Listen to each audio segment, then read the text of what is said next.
हमें एक उदाहरण पेश करते हैं कि तुम ऐसे रहो और विश्वास करो मेरे पर, और फिर देखना तुम्हारे किस प्रकार दुख दूर होते हैं। तुम विश्वास नहीं कर पाते क्योंकि आप जी को काल भगवान ने इतना विश्वासहीन कर दिया कि जो साधनाएं तुम करते थे उनसे आपको कोई लाभ नहीं होता। तो इसलिए दृढ़ता नहीं आती, लेकिन आत्मा चाह भगवान की त्यागती नहीं। आप लगे भी रहते हो, लाभ कुछ होता भी नहीं, इसलिए आप में दृढ़ता नहीं आती। और विश्वास हुए बिना भगवान आपके कोई भी कार्य नहीं कर सकता, ना मोक्ष वाला ना संसारिक। तो विश्वास करने के लिए हमने परमात्मा के वचन पर रुकना होगा। अब क्या बताते हैं, जैसे परमात्मा कबीर जी सतलोक से चलकर आए, काशी शहर के बाहर बने एक जंगल में एक लहर तारा तालाब था। उस लहर तारा तालाब में पानी जो है गंगा का जल, जैसे गंगा जब वर्षा के दिनों में रेनी सीजन में फुल स्विंग पर चलती है और उसका जल बाहर और फ्लो होकर किनारों से और एक सरोवर का रूप धारण कर लिया करता है, फिर सारा वर्ष उसमें पानी निर्मल रहता है। वो सरोवर लहर तारा नामक तालाब कहलाता था, अब भी है, वो विद्यमान है, दास देख कर आए वहां पर काशी में। तो उसमें कमल खिले हुए थे, उस कमल के फूल पर आकर परमात्मा सतलोक से आकर के एक शिशु रूप धारण करके विराजमान हुए। और उनके प्रत्यक्ष दृष्टा थे एक अष्टानंद नाम के संत ऋषि महर्षि, जो स्वामी रामानंद जी के शिष्य थे। उन्होंने फिर अपने गुरु जी से पूछा था कि हे स्वामी जी, आकाश से एक प्रकाश का गोला आया, मेरी आंखें उसको सहन नहीं कर सकी, आंखें बंद होगी। आंखें बंद हुई तो क्या देखा, उसमें जैसे कोई शिशु दिखाई दिया, बच्चा। जैसे हम सूर्य की तरफ देखते हैं, हमारी आंखें प्रकाश को सहन नहीं कर सकती, आंखें बंद हो जाती हैं। बंद होने के बाद फिर उस सूर्य का प्रकाश रहित आकार दिखाई देता है। ऐसे फिर वो बच्चा दिखाई दिया। अष्टानंद ने स्वामी रामानंद जी के पास जाकर कहा कि प्रभु, आज मैं लहर तारा तालाब के ऊपर साधना कर रहा था, सुबह सुबह आकाश से एक प्रकाश का गोला आता नजर आया, उसकी तरफ देखा तो मेरी आंखें बंद हो गई। आंखें बंद हुई तो क्या देखा, आंखों में जैसे सूर्य का प्रकाश रहित जो आकार दिखाई देता, ऐसे एक बच्चा दिखाई दिया। हे प्रभु, फिर आंखें खोली तो वो प्रकाश एक कमल के फूल पर सिमट गया, एक मतलब उस तालाब में सिमट गया, जैसे जल में गिर गया हो। रामानंद जी से पूछा, क्या यह मेरी भक्ति की उपलब्धि है या मेरी कोई भ्रमणा है, भ्रम है मेरा? स्वामी रामानंद जी ने कहा कि बेटा, आकाश से जब अवतार आते हैं तो ऐसी ही लीला हुआ करती है। अब वो किसी माँ से गर्भ लेगा, माँ के गर्भ में आएगा और वहाँ से जन्म लेगा, फिर यहाँ लीला करेगा, कोई महापुरुष आया है।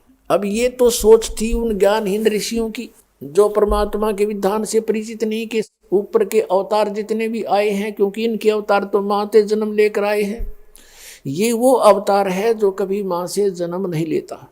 और वहाँ शिशु रूप धारण करके प्रकट हुए, धीरे धीरे बड़े हुए। उधर से वहाँ कमल के फूल से उनको नीरू नीमा नामक एक जुलाहा दंपति उठा ले गए, और जुलाहे के घर पर परवरिश की लीला होने से वो जुलाहा कहलाए। 5 वर्ष के होते ही बड़े बड़े ऋषियों के छक्के छुड़ा दिए ज्ञान में परमात्मा ने। लेकिन हम इतने अभिमानी और ज्ञानहीन हैं, भगवान को पहचान नहीं सके। फिर भी जो हम अपना प्रसंग है वो पूरा करते हैं। अब क्या हुआ, परमात्मा जुलाहे का कार्य करते थे, जो लीला में शरीर में बड़े हुए, और अपना जितना भी पैसा इकट्ठा होता था, बुनाई का जो आता था मेहनताना, अपने परिवार के लिए रख लेते थे और शेष को भंडारा कर देते थे। अपने घर पे उसका संग्रह नहीं करते थे। अब यहाँ परिवार कौन कौन है परमात्मा के? एक तो नीरू नीमा, जो उनसे जन्म नहीं लिया था, लेकिन फिर भी एक व्यवहारिक तरीके से उनको माता पिता कहा करते थे परमात्मा। अपनात्माओं, जिस समय आपके हृदय में परमात्मा के ये गुण समावेंगे और आपको फिर याद आया करेगी कि हे परमात्मा, हम दुष्टों के लिए आप इतने दुखी हुए, इस काल की कैद से छुटवाने के लिए, हमारी आंखें खोलने के लिए, काल की भांग का नशा उतारने के लिए परमात्मा ऐसी लीला करनी पड़ी हमारे लिए कि किसी प्रकार ये मुझे पहचान ले। अब इनका परिवार क्या था? नीरू निम्मा, ये दो इनके मुंह बोले माता पिता थे, इनसे जन्म नहीं था। और एक पुत्र एक पुत्री थी। वो कैसे थी? एक सिकंदर लोधी नाम का दिल्ली का बादशाह था, सम्राट था, और उसको एक असाध्य रोग हो गया। सब जंतर मंतर सभी ट्रीटमेंट करवा लिए, क्योंकि राजा के पास सब सुविधाएं होती हैं। और वैद्य पे वैद्य अड़ा दिए मंत्रियों ने, कोई राहत नहीं। मंत्री कहते हैं जी आपके रोग की हमारे पास अचूक औषधि है, पर आपका असर नहीं कर रही। उसको जलन का रोग था, शरीर में ऐसी पीड़ा थी उस सिकंदर लोधी का, जैसे किसी का अग्नि से हाथ जल जावे या कोई गर्म चाय वगैरह गिर जावे, उसको जो पीड़ा होती है, ऐसी पीड़ा उसको गुप्त थी पूरे बॉडी में सिकंदर लोधी को। देखो जरा सा किसी का हाथ जल जावा तो देखना कितनी पीड़ा होती है, और उसके पूरे शरीर में ऐसी दाह हो रही थी। वैद्य कहते हैं महाराज अक्षमा करना, हम ऐसी औषधि रखते हैं लेकिन आपका असर नहीं हो रहा। पुण्यात्माओं परमात्मा बताते हैं तू जाने मेरी ऐसे निभाएगी, हरदम लेखा बरना रे, पल पल का हिसाब हो रहा भगवान के दरबार में। अब ये क्या अत्याचार करता था, जबरदस्ती हिंदुओं को मुसलमान बनाता था, कोई नहीं बनना चाहता था कत्ले आम करवा देता था। अब परमात्मा के मार्ग में जबरदस्ती नहीं चलती, ज्ञान दो। यदि मुसलमानों का ज्ञान हिंदुओं को पसंद है तो ग्रहण कर ले, और यदि हिंदुओं का मुसलमानों को पसंद है तो वो ज्ञान से ही एक दूसरे के धर्म में आ सकते हैं, बाई फोर्स नहीं। अब दूसरा कारण ये था मुसलमानों का, उनकी सोच थी, उनका उद्देश्य बुरा नहीं था। हमारे दोनों धर्मों के ज्ञानी गुरुओं ने हमें लड़ा मारा बेमतलब, बिना किसी उद्देश्य को गुमराह करके।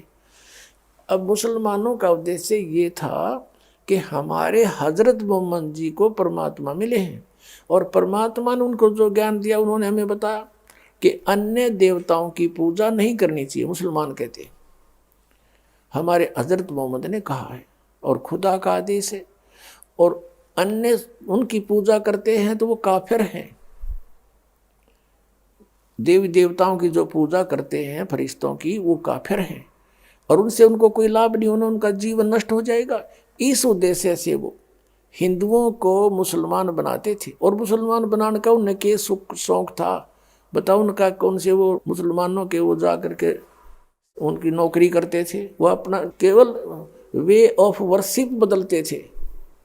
उनका उद्देश्य ये था कि ये जीवन नाश करें हिंदू समाज के, और हमारा मार्ग सबसे श्रेष्ठ है, इसमें आने से इनका कल्याण हो जाएगा, इसलिए करते थे। फिर वो एक परंपरा पड़ गई, फिर जबरदस्ती बनाने लगे। ये उनका जबरदस्ती वाला मार्ग था, ये गलत था, उनकी आत्मा रोती थी। अब हिंदू समाज मांस नहीं खाता, मुसलमान मांस खिलावे, कोई बात है? मुसलमान धर्म में मांस नहीं खाते थे, हजरत मोहम्मद जी ने कभी मांस नहीं खाया, और ना ही 1,80,000 हजरत मोहम्मद जी के अनुयायी मुसलमान बने थे, उनने टच किया मांस। मांस खाओ भगत कैसे हो सकता है? किसी जीव हिंसा करने वाला भगत कहने में भी शर्म आनी चाहिए उसको। अब कहते नबी मोहम्मद नमस्कार है, राम रसूल का आया, 1,80,000 को सौगंध जिन नहीं कर चलाया। अरस कुरस पर अल्लाह तकत है, खालिक बिन नहीं खाली, वह पैगंबर पाक पुरुष थे साहिब के अब्दाली। हजरत मोहम्मद जैसे वो पाक पुरुष थे, वो पवित्र आत्माएं थी, भगवान के कृपा पात्र थे, उन्होंने कभी ऐसे कर्द नहीं चलाई है, हिंसा नहीं की। और तुम वो मांस खाते हो, तो वो हिंदुओं को पसंद नहीं, भाई हम नहीं खाएं इस गंध को, तो ऐसे विरोध और ऐसे ये चलता रहा। पुण्यात्माओं, मुसलमान धर्म अपने ही ग्रंथ को नहीं समझ सके। जैसे सूरत फुरकानी 25 की आयत नंबर 52 से 59 तक स्पष्ट किया हुआ है, ये मुसलमान धर्म के अनुयायी ये मानते हैं कि जिस अल्लाह ने हजरत मोहम्मद जी को कुरान शरीफ का ज्ञान दिया वो सुप्रीम पावर है और वो हमारा भगवान है, हमारा अल्लाह है। अब उनका अल्लाह, मुसलमानों का अल्लाह अपने पैगंबर हजरत मोहम्मद को कह रहा है कि ए पैगंबर, तो इन काफिरों का कहा ना मानना। उसमें हिंदुओं को काफिर नहीं कहा, उसमें जो अन्य समाज था वहाँ का, और वो अन्य देवी देवताओं की पूजा करता था, हजरत मोहम्मद की बात पर विश्वास नहीं करता था कि इनकी पूजा छोड़ दो तुम। तो क्या कह रहा है वो हजरत मोहम्मद का खुदा ये काल है, ज्योत निरंजन है, ये गुप्त रहकर आकाशवाणी करता या किसी के अंदर प्रवेश करके बोलता है। तो वो कह रहा है कि तू इन काफिरों का कहा ना मानना, ये तो इस बात पर विश्वास नहीं करते, तू इनकी बात मत मानना और मैं जो तुझे कह रहा हूं इस पर विश्वास करना। इस कबीर नामक एक परमात्मा है, सबसे बड़ा भगवान। ये कबीर को बड़ा कहने लगे, सुप्रीम पावर को, उसका नाम है कबीर।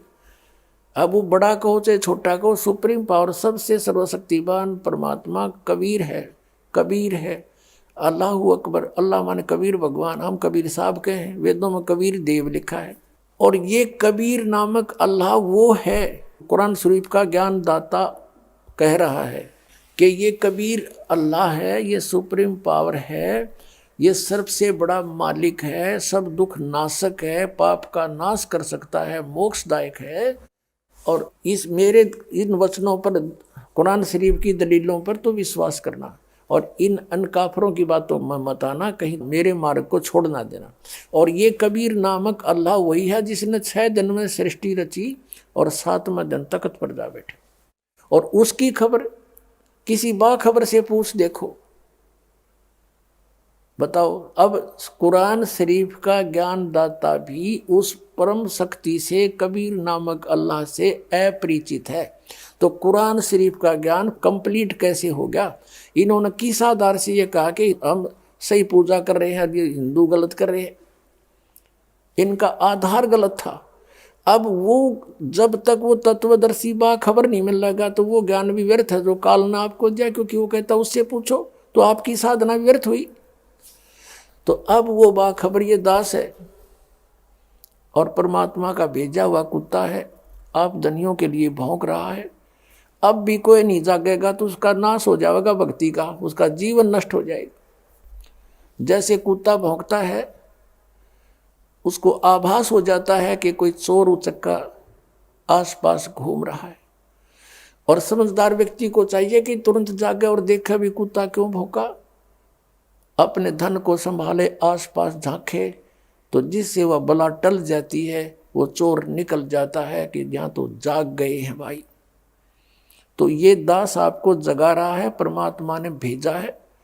और अब आप धनी हो, इस धन को संभालो जो मनुष्य जीवन का धन आपको श्वास की पूंजी मिली है, इसको लेकर लाओ। ये बर्बाद हो रहा है, नष्ट हो रहा है, गलत साधनाओं से व्यर्थ हो रहा है।